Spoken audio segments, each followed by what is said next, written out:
Hello नमस्कार साथियों, आज की इस वीडियो में मैं आपको क्लास 12 साइकोलॉजी के सेंटअप एग्ज़ाम 2023 में जितने भी ऑब्जेक्टिव क्वेश्चन पूछे गए हैं सेट ए का सभी को इसमें बताने वाले हैं। इसी वजह से आप लोग इस वीडियो को ध्यान से अंत तक देखेंगे और आप अपने क्वेश्चन से मिला लेंगे कि आपका कितना सही हुआ है।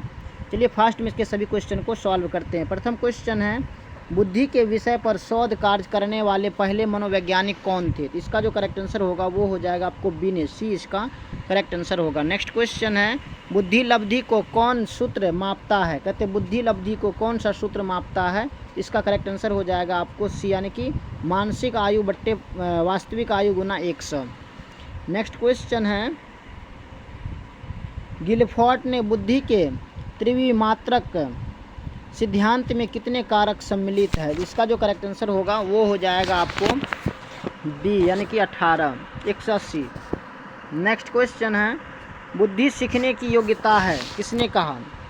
इसका जो करेक्ट आंसर होगा वो हो जाएगा आपको ए, यानी कि बकिंघम। नेक्स्ट क्वेश्चन है, निम्नलिखित में से कौन सा शाब्दिक बुद्धि परीक्षण है? इसका जो करेक्ट आंसर होगा वो हो जाएगा आपको सी, यानी कि पास अलोंग परीक्षण। नेक्स्ट क्वेश्चन है, कौन सर्जनशील व्यक्ति है? कौन सर्जनशील व्यक्ति है? तो इसका जो करेक्ट आंसर होगा वो हो जाएगा आपको बी, आइंस्टीन। नेक्स्ट क्वेश्चन है, बुद्धि लब्धि ज्ञात करने के लिए किसकी आवश्यकता है? तो इसका जो करेक्ट आंसर होगा वो हो जाएगा आपको ए और बी दोनों की, यानी कि मानसिक आयु भी और तैथिक आयु भी, यानी कि सी इसका करेक्ट आंसर होगा। नेक्स्ट क्वेश्चन है, भारत में बुद्धि को मापने का वैज्ञानिक प्रयास किसने किया?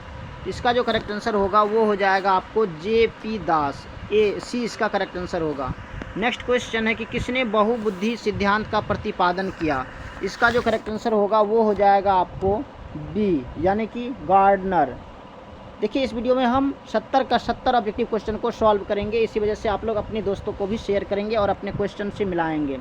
नेक्स्ट क्वेश्चन है कि मनोमितिक परीक्षण का अन्य नाम है, क्या नाम है? यानी कि मनोमितिक परीक्षण का दूसरा नाम क्या है या अन्य नाम क्या है? जिसका करेक्ट आंसर हो जाएगा आत्म प्रतिवेदन आविष्कारिका, ये इसका करेक्ट आंसर होगा। नेक्स्ट क्वेश्चन है, निम्नलिखित में से कौन युंग के व्यक्तित्व प्रकार के अंतर्गत शामिल नहीं है? इसका जो करेक्ट आंसर होगा वो हो जाएगा आपको बी, यानी कि एंडोमॉर्फी, बी इसका करेक्ट आंसर होगा। नेक्स्ट क्वेश्चन है, टाइप सी व्यक्तित्व का प्रतिपादन किसने किया? तो इसका जो करेक्ट आंसर होगा वो हो जाएगा आपको सी, यानी कि फ्रीडमैन। नेक्स्ट क्वेश्चन है, रोसार्क परीक्षण है, कौन सा परीक्षण है? तो प्रक्षेपी परीक्षण है, सी इसका करेक्ट आंसर होगा। नेक्स्ट क्वेश्चन है, शील गुण के आधार पर किसने व्यक्तित्व को विभाजित किया? तो इसका जो करेक्ट आंसर होगा वो हो जाएगा इनमें से कोई, इसका ऑप्शन नहीं, इनमें से कोई नहीं होगा। नेक्स्ट क्वेश्चन है, किसने व्यक्तित्व को टाइप ए तथा टाइप बी प्रकार में बांटा? तो इसका जो करेक्ट आंसर होगा वो हो जाएगा आपको यूंग एवं एडलर, ऑप्शंस के अनुसार से ये इसका करेक्ट आंसर होगा। नेक्स्ट क्वेश्चन है, व्यक्तित्व का कारक विश्लेषण सिद्धांत का प्रतिपादक कौन है? तो इसका जो करेक्ट आंसर होगा वो हो जाएगा इनमें से कोई नहीं। नेक्स्ट क्वेश्चन है, व्यक्तित्व की नैतिक शाखा मानी गई है, तो इसका जो करेक्ट आंसर होगा वो हो जाएगा प्राहम को, सी इसका करेक्ट आंसर होगा। नेक्स्ट क्वेश्चन है, टाइप ए प्रकार के व्यक्तित्व में निम्नलिखित में से कौन सी विशेषता पाई जाती है? तो इसका जो करेक्ट आंसर होगा वो हो जाएगा आपको ए, यानी कि प्रतियोगी भावना। नेक्स्ट क्वेश्चन है, किस अवस्था में जननेंद्रिय पर फोकस होता है? तो देखिए इसका करेक्ट आंसर क्या होगा आप हमें बताएंगे, क्योंकि इसमें जननेंद्रिय अवस्था भी है और लैंगिक अवस्था भी है, इन दोनों में क्या होगा आप हमें कमेंट में बताएंगे। नेक्स्ट क्वेश्चन है, MMPI आविष्कारिका किसने विकसित किया? तो इसका जो करेक्ट आंसर होगा वो हो जाएगा आपको बी, हाथवे तथा मैकिनले ने, ये बी इसका करेक्ट आंसर होगा, हाथवे तथा मैकिनले ने। नेक्स्ट क्वेश्चन है, जब व्यक्ति अपने अहम को किसी कष्टकर इच्छा के ठीक विपरीत इच्छा की प्रेरणा विकसित कर उनसे उत्पन्न चिंता से अपने आप को बचाता है तो उसे क्या कहा जाता है? तो उसका करेक्ट आंसर हो जाएगा आपको यक्तिकीकरण, ये इसका करेक्ट आंसर होगा। नेक्स्ट क्वेश्चन है, संवेदनात्मक अहम किससे संबंधित है? इसका करेक्ट आंसर हो जाएगा इनमें से सभी से, नेक्स्ट क्वेश्चन है, सामूहिक अचेतन का संप्रत्यय का प्रतिपादन किसने किया? तो इसका जो करेक्ट आंसर होगा वो हो जाएगा आपको सी यानी कि फ्रायड ने। नेक्स्ट क्वेश्चन है, महात्मा गांधी अहिंसा के अनुगामी थे, यह किस शील गुण के अंतर्गत आता है? कहते हैं महात्मा गांधी अहिंसा के अनुगामी थे, यह किस शील गुण के अंतर्गत आता है? तो इसका करेक्ट आंसर हो जाएगा आपको बी यानी कि केंद्रीय शील गुण। नेक्स्ट क्वेश्चन है, निम्नलिखित में कौन सा इपिक्यू का सही रूप है? तो इसका जो करेक्ट आंसर होगा वो हो जाएगा आपको आइजेन के व्यक्तित्व प्रणाली, सी इसका करेक्ट आंसर होगा। नेक्स्ट क्वेश्चन है, रोसार्क स्याही धब्बा परीक्षण में कितने कार्ड होते हैं? तो इसका जो करेक्ट आंसर होगा वो हो जाएगा आपको 10, डी इसका करेक्ट आंसर होगा। नेक्स्ट क्वेश्चन है, किशोरावस्था की प्रमुख विशेषता तदात्मय संकट है, किसने कहा? यह कथन यानी कि किसने कहा? तो इसका जो करेक्ट आंसर होगा वो हो जाएगा आपको हॉर्नी ने, डी इसका करेक्ट आंसर होगा। नेक्स्ट क्वेश्चन है, देखिए इसमें जो है ना आप ये दोनों में आप चूज कीजिएगा, थोड़ा सा हमें कमेंट में बताइएगा कि ये इन दोनों में से इसका आंसर होगा, यानी कि बेन दूरा और इरिक्सन से। तो ये दोनों आप हमें कमेंट में बताएंगे ये होगा और या ये होगा। नेक्स्ट क्वेश्चन, निम्नलिखित में से कौन प्रतिरक्षा मनोरचना है? तो इसका जो करेक्ट आंसर होगा वो हो जाएगा इनमें से सभी, ये इनमें से सभी होगा। नेक्स्ट क्वेश्चन है, कौन सा व्यक्तित्वशील गुण है? तो इसका जो करेक्ट आंसर होगा वो हो जाएगा आपको ईमानदारी, ये इसका करेक्ट आंसर होगा। नेक्स्ट क्वेश्चन है, आइजेन के व्यक्तित्व प्रणाली मापता है, क्या मापता है? तो इसका करेक्ट आंसर हो जाएगा आपको बी यानी कि व्यक्तित्व को मापता है। नेक्स्ट क्वेश्चन है, निम्न में कौन मानव निर्मित आपदा है? तो इसका करेक्ट आंसर हो जाएगा प्रदूषण, बी इसका करेक्ट आंसर होगा। नेक्स्ट क्वेश्चन है, निम्नलिखित में कौन मनोवैज्ञानिक प्रतिबल नहीं है? तो इसका जो करेक्ट आंसर होगा वो हो जाएगा आपको सी यानी कि शोर। नेक्स्ट क्वेश्चन है, मन मस्तिष्क तथा प्रतिरक्षा तंत्र के आपसी संबंध को अध्ययन करने वाले विज्ञान को क्या कहा जाता है? इसका जो करेक्ट आंसर होगा वो हो जाएगा आपको साइको न्यूरो इम्यूनोलॉजी, ये इसका करेक्ट आंसर होगा। नेक्स्ट क्वेश्चन है, तनाव का धनात्मक पहलू क्या कहलाता है? तो यू स्ट्रेस कहलाता है, यू स्ट्रेस, सी इसका करेक्ट आंसर होगा। नेक्स्ट क्वेश्चन है, मनोवैज्ञानिक तनाव किससे नहीं उत्पन्न होता है? कहते हैं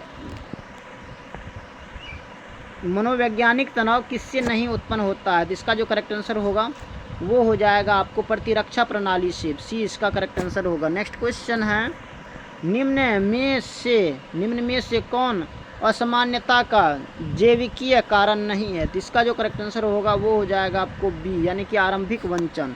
नेक्स्ट क्वेश्चन है, निम्नलिखित में कौन स्नायु विकृति नहीं है? तो इसका जो करेक्ट आंसर होगा वो हो जाएगा आपको बी यानी कि मनोविदलता। नेक्स्ट क्वेश्चन है कि DSM-4 प्रस्तुत किसने किया था? तो इसका करेक्ट आंसर हो जाएगा अमेरिकी मनोरोग संघ द्वारा। नेक्स्ट क्वेश्चन है, मानसिक मंदन में बुद्धि लब्धि का स्तर है तो क्या है? 70 से कम होता है, ये इसका करेक्ट आंसर होगा। नेक्स्ट क्वेश्चन है, डोपामाइन की अधिकता से कौन रोग होने की संभावना रहती है? इसका आंसर हो जाएगा मनोविदलता। नेक्स्ट क्वेश्चन है, निम्नांकित में से कौन एक बेमेल पद है? इसका जो करेक्ट आंसर होगा वो हो जाएगा बी यानी कि मानसिक दुर्बलता। नेक्स्ट क्वेश्चन है, निम्न में से कौन मनोविश्लेषण चिकित्सा विधि से संबंधित नहीं है? इसका जो करेक्ट आंसर होगा वो हो जाएगा आपको बी यानी कि क्रमिक संवेगीकरण। नेक्स्ट क्वेश्चन है, मनोगत्यात्मक चिकित्सा का प्रतिपादक किसने किया? तो इसका जो करेक्ट आंसर होगा वो हो जाएगा आपको बी यानी कि फ्रायड ने। नेक्स्ट क्वेश्चन है, गेस्टाल्ट चिकित्सा एक तरह का क्या है? तो इसका जो करेक्ट आंसर होगा वो हो जाएगा सी यानी कि अंततः सामूहिक अंशतः व्यक्तिक चिकित्सा। अब नेक्स्ट क्वेश्चन है कि पतंजलि का नाम संबंध है किससे संबंधित है? इसका जो करेक्ट आंसर होगा वो हो जाएगा आपको योग से, सी इसका करेक्ट आंसर होगा। नेक्स्ट क्वेश्चन है, विश्व मानसिक स्वास्थ्य दिवस कब मनाया जाता है? तो इसका जो करेक्ट आंसर होगा वो हो जाएगा आपको 10 अक्टूबर को। नेक्स्ट क्वेश्चन है, व्यवहार चिकित्सा की निम्न में से कौन सी तकनीक उपयोग में नहीं लाई जाती है? इसका जो करेक्ट आंसर होगा वो हो जाएगा आपको बी, यानी कि मॉडलिंग तकनीक। नेक्स्ट क्वेश्चन है कि निम्न में से कौन मनोविश्लेषण विधि से संबंधित है? तो इसका जो करेक्ट आंसर होगा वो हो जाएगा आपको डी, यानी कि इनमें से सभी। नेक्स्ट क्वेश्चन है कि कार्ल रोजर्स ने विकसित किया है, क्या विकसित किया है? तो इसका जो करेक्ट आंसर होगा वो हो जाएगा क्लाइंट केंद्रित चिकित्सा विधि, सी इसका करेक्ट आंसर होगा। नेक्स्ट क्वेश्चन है विद्युत आघात चिकित्सा का प्रतिपादन किसने किया? तो इसका करेक्ट आंसर हो जाएगा आपको सर लेटी एवं बीनी। अब नेक्स्ट क्वेश्चन है संज्ञानात्मक असंवादिता की उत्पत्ति कब होती है? तो इसका जो करेक्ट आंसर होगा वो हो जाएगा जब व्यक्ति के सामने दो विरोधात्मक सूचनाएं होती है, इसका सी इसका करेक्ट आंसर होगा। नेक्स्ट क्वेश्चन है मनोवृत्ति परिवर्तन के द्विस्तरीय संप्रत्यय का प्रतिपादन किसने किया? तो इसका करेक्ट आंसर हो जाएगा आपको सी, यानी कि एस.एम. मोहसिन। नेक्स्ट क्वेश्चन है कि निम्नलिखित में कौन मानसिक स्वास्थ्य का आधार है? तो इसका जो करेक्ट आंसर होगा वो हो जाएगा आपको तर्कपूर्ण चिंतन। नेक्स्ट क्वेश्चन है पर्यावरणीय मनोवैज्ञानिकों ने पर्यावरण संरक्षण के किस माध्यम पर बल दिया है? इसका जो करेक्ट आंसर होगा वो हो जाएगा इनमें से सभी। नेक्स्ट क्वेश्चन है जन संकुलन की अनुभूति में किसे शामिल किया जाएगा? इसका करेक्ट आंसर हो जाएगा आपको डी, यानी कि इनमें से सभी। नेक्स्ट क्वेश्चन है कि बांध, सड़क इत्यादि उदाहरण है, किसका उदाहरण है? इसका करेक्ट आंसर हो जाएगा आपको निर्मित पर्यावरण के, सी इसका करेक्ट आंसर होगा निर्मित पर्यावरण के। नेक्स्ट क्वेश्चन है निम्नलिखित में कौन गरीबी का कारण नहीं है? इसका जो करेक्ट आंसर होगा वो हो जाएगा आपको निर्धनता की संस्कृति। नेक्स्ट क्वेश्चन है तूफान किस प्रकार की विपदा है? इसका करेक्ट आंसर हो जाएगा आपको प्राकृतिक। नेक्स्ट क्वेश्चन है कि निम्न में कौन सा टेलीविज़न का ऋणात्मक प्रभाव नहीं है? इसका जो करेक्ट आंसर होगा वो हो जाएगा इनमें से कोई नहीं, डी इसका करेक्ट आंसर होगा। नेक्स्ट क्वेश्चन है शुद्ध वायु में क्या होता है? तो इसका जो करेक्ट आंसर होगा वो हो जाएगा आपको नाइट्रोजन 78.98% होता है, उसके बाद जो है ऑक्सीजन 20.94% होता है, उसके बाद कार्बन जो है 0.03% होता है, ये बी इसका करेक्ट आंसर होगा। नेक्स्ट क्वेश्चन है वृक्ष कटाव संबंधित है, किससे संबंधित है वृक्ष कटाव? इसका जो करेक्ट आंसर हो जाएगा जल चक्र व्यवधान से, ये इसका करेक्ट आंसर होगा। नेक्स्ट क्वेश्चन है अंत्योदय का उद्देश्य है, क्या उद्देश्य है? इसका करेक्ट आंसर हो जाएगा धनी व्यक्ति से गरीबों के लिए धन मांगना। नेक्स्ट क्वेश्चन है उत्तर अभिघातक तनाव विकार का कारण है, तो इसका जो करेक्ट आंसर होगा वो हो जाएगा इनमें से सभी। नेक्स्ट क्वेश्चन है निम्नलिखित में कौन सामाजिक असुविधा से संबंधित नहीं है? इसका करेक्ट आंसर हो जाएगा आपको बी, यानी कि वंचन। नेक्स्ट क्वेश्चन है कि एक्शंस एड का उद्देश्य है, क्या इसका उद्देश्य है? इसका करेक्ट आंसर क्या होगा? इसका जो करेक्ट आंसर होगा वो हो जाएगा सामाजिक विभेद को मिटाना। नेक्स्ट और अंतिम क्वेश्चन है कि परामर्श की नैतिकता निम्न में कौन है? तो इसका करेक्ट आंसर क्या होगा? हम बिल्कुल नहीं बताने वाले हैं, आप हमें कमेंट में बताएंगे। इसका ऑप्शंस है गोपनीयता, व्यावसायिक खुलापन या व्यावसायिक संबंध या इनमें से सभी। बाकी इनमें से आपका कितना सही हुआ है आप हमें कमेंट में बताएंगे। अगर आपको ये वीडियो अच्छा लगा होगा प्लीज़ आप हमारे दोस्तों को भी शेयर करेंगे, और अगर अभी तक आपने हमारे YouTube चैनल को सब्सक्राइब नहीं किए हैं प्लीज़ सब्सक्राइब करेंगे।